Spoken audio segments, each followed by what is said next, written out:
आदरणीय दर्शक नमस्ते। अहिले तपाईं हेर्दै हुनुहुन्छ आरजु आरुस मिडिया।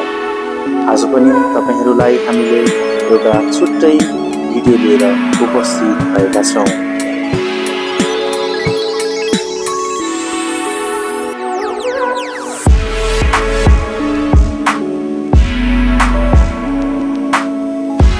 हामीले तपाईहरुलाई आज कमलपोखरी र कमलपोखरी आसपासका सुन्दर दृश्यहरू समावेश गरेर भिडियो प्रस्तुत गरेका छौं।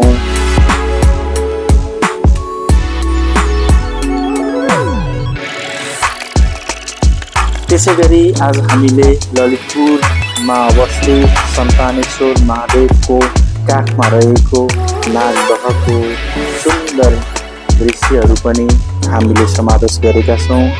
भिडियो हेरेर साथ दिनुहुन विनम्र अनुरोध गर्दछौं।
दृश्यमा देखिराख्नु भएको ललितपुर जिल्लाको दापाखेलमा अवस्थित सन्तानेश्वर महादेवको काखमा रहेको नागदहको यो मनमोहक दृश्य देखिराख्नु भएको छ।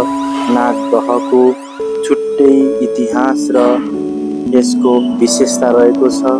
धार्मिक रूपमा पनि यो एकदमै चर्चित र प्रख्यात ठाउँ हो। एकचोटि पुग्नै पर्ने एकदमै मनमोहक ठाउँ पनि रहेको छ यो।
आजको भिडियो हेरेर तपाईहरुलाई कस्तो अनुभव भयो, कस्तो लाग्यो, जस्तो लाग्यो त्यस्तै कमेन्ट गर्न नबिर्सिनुहोला।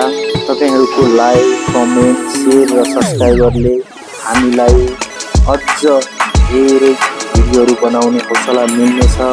तपाईहरूले हामीलाई साथ दिनुहुन्छ भन्ने आशा राख्दै आजलाई छुट्टिन चाहन्छु। हस्त।